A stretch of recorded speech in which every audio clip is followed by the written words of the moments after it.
ಕನ್ನಡ ಇಂಡಸ್ಟ್ರಿಗೆ ಕಾಲಿಟ್ಟ ಧೃತಿ ಪುನೀತ್ ರಾಜ್ಕುಮಾರ್. ಹೌದು ಸ್ನೇಹಿತರೆ, ಒಂದು ಧೃತಿ ಪುನೀತ್ ರಾಜ್ಕುಮಾರ್ ಅವರು ಒಂದು ಕನ್ನಡ ಇಂಡಸ್ಟ್ರಿಗೆ ಕಾಲಿಟ್ಟಿದ್ದಾರಂತೆ. ಸೊ ಅಷ್ಟಕ್ಕೂ ಯಾವ ರೀತಿಯಾಗಿ ಕಾಲಿಟ್ಟರು, ಹೀರೋಯಿನ್ ಆಗಿ ಕಾಲಿಟ್ರ, ಸೊ ಏನು ಯಾವ ಒಂದು ಮೂವಿ ಮಾಡ್ತಾ ಇದ್ದಾರೆ. ಸೊ ಹೌದು ಸ್ನೇಹಿತರೆ, ಒಂದು ಗುಡ್ ನ್ಯೂಸ್ ಕೂಡ ಬರಲಿದೆ. ಸೊ ಅಷ್ಟಕ್ಕೂ ಒಂದು ಯಾವ ರೀತಿಯಾಗಿ ಒಂದು ಮೂವಿಯನ್ನು ಮಾಡ್ತಿದ್ದಾರೆ, ಇದೆಲ್ಲದರ ಬಗ್ಗೆ ಸಂಪೂರ್ಣವಾದ ಮಾಹಿತಿಯನ್ನು ಈ ಒಂದು ವಿಡಿಯೋದಲ್ಲಿ ನಾನು ನಿಮಗೆ ತಿಳಿಸ್ಕೊಡ್ತೀನಿ. ಇನ್ನು ಅಪ್ಪು ಅವರ ಆಸೆಯಂತೆ ಕೂಡ ಹೌದು.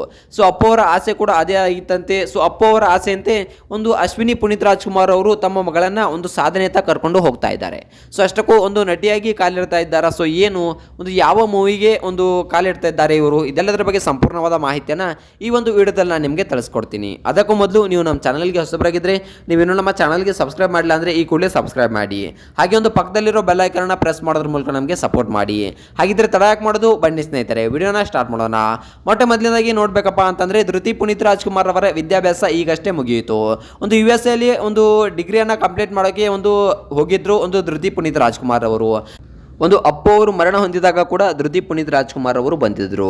ಸೊ ಆ ಒಂದು ವಿಮಾನದಿಂದ ಇಳಿಯುವ ದೃಶ್ಯಗಳು ಇಂದಿಗೂ ಕಣ್ಣು ಮುಂದೆ ಬರುತ್ತವೆ. ಸೊ ಅಪ್ಪು ಅವರು ಎಂದಿಗೂ ಅಜರಾಮರ, ಅಭಿಮಾನಿಗಳ ಮನಸ್ಸಲ್ಲಿ ಕೊನೆವರೆಗೂ ಉಳಿದಂಥವರು. ಸೊ ಅಂತಹ ಅಪ್ಪು ಅವರ ಮನೆಯ ವಿಷಯ ಬಂದಾಗ ಸೊ ಎಲ್ಲರೂ ಕೂಡ ಒಂದು ಕ್ಯೂರಿಯಾಸಿಟಿಯಿಂದ ಕೇಳೋದು ಕೂಡ ಒಂದು ಹೆಮ್ಮೆಯ ವಿಷಯ ಅಂತಕ್ಕಂಥದ್ದನ್ನು ನಾವು ಇಲ್ಲಿ ಹೇಳ್ಬೋದು. ದೊಡ್ಡ ಮನೆ ಬಗ್ಗೆ ಏನಾದರೂ ಮಾಹಿತಿ ಬಂದರೆ ಅದನ್ನು ಎಲ್ಲರೂ ಕೂಡ ಕೇಳ್ತಾರೆ ಅನ್ನೋದು ನಮಗೆ ಒಂದು ಗೊತ್ತು. ಸೊ ಇದಕ್ಕಾಗಿ ಒಂದು ಅಪ್ಪು ಅವರ ಮಗಳು ಒಂದು ವಿದ್ಯಾಭ್ಯಾಸವನ್ನು ಕೂಡ ಮುಗಿಸಿದ್ರು.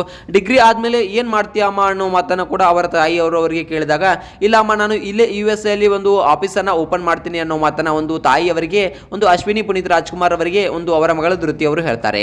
ಅದಾದ ನಂತರ ಒಂದು ಅಶ್ವಿನಿ ಪುನೀತ್ ರಾಜ್ಕುಮಾರ್ ಅವರು ಏನು ಹೇಳ್ತಾರೆ ಅಪ್ಪ ಅಂತಂದರೆ, ಇಲ್ಲ ಬೇಡ, ನಮ್ಮ ತಂದೆ ಆಸನೆ ಬೇರೆ ಇದೆ, ಸೊ ಅದನ್ನು ಮಾಡಬೇಡ ನೀನು, ನನಗೂ ಈಗ ಯಾರೂ ಇಲ್ಲ. ಯಾಕಪ್ಪ ಅಂತಂದರೆ ನಮ್ಮ ತಂದೆ ಹೋದಾಗಿನಿಂದ ನಾನು ಕೂಡ ಒಬ್ಬಳೇ ಇದ್ದೀನಿ. ಸೊ ನನಗೆ ಒಬ್ಬಳೇ ಇರೋಕ್ಕೆ ಆಗೋದಿಲ್ಲ, ನನ್ನ ಜೀವನದಲ್ಲಿ ಯಾಕಾದರೂ ಬದುಕಬೇಕು ಅನ್ನೋ ಮಾತನ್ನು ಒಂದಿಷ್ಟು ಭಾವುಕ ನುಡಿಗಳನ್ನು ಧೃತಿ ಪುನೀತ್ ರಾಜ್ಕುಮಾರ್ ಅವರ ಮುಂದೆ ಒಂದು ಅಶ್ವಿನಿ ಪುನೀತ್ ರಾಜ್ಕುಮಾರ್ ಅವರು ಆಡ್ತಾರೆ.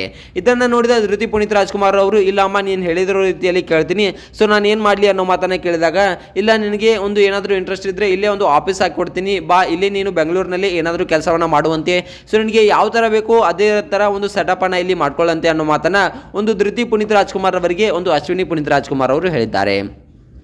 ಅದಕ್ಕೆ ಒಂದು ಅಶ್ವಿನಿ ಪುನೀತ್ ರಾಜ್ಕುಮಾರ್ ಅವರ ಮಗಳಾದಂಥ ಧೃತಿ ಪುನೀತ್ ರಾಜ್ಕುಮಾರ್ ಅವರು, ಆಯ್ತಮ್ಮ ನೀನು ಹೇಳಿರೋ ಹಾಗೆ ಕೇಳ್ತೀನಿ ಅನ್ನೋ ಮಾತನ್ನು ಕೂಡ ಹೇಳಿದ್ದಾರಂತೆ. ಸೊ ಏನು ಒಂದು ಬೆಂಗಳೂರಿನಲ್ಲಿ ಆಫೀಸನ್ನು ಸ್ಟಾರ್ಟ್ ಮಾಡುವಂಥ ಎಲ್ಲ ಯೋಚನೆಗಳು ಒಂದು ಕೇಳಿ ಬರ್ತಾ ಇವೆ. ಅದನ್ನ ಒಂದು ಕನ್ನಡ ಇಂಡಸ್ಟ್ರಿಗೆ ಕೂಡ ಒಂದು ಕಾಲಿಡ್ತಾ ಇದ್ದಾರೆ. ಒಂದು ಹೇಳಬೇಕಪ್ಪ ಅಂತಂದರೆ ಅಪ್ಪು ಅವರ ಆಸೆ ಕೂಡ ಇದೇ ಆಗಿತ್ತಂತೆ. ಇವರ PRK ಪ್ರೊಡಕ್ಷನ್ ಹೌಸ್ ಇದೆ.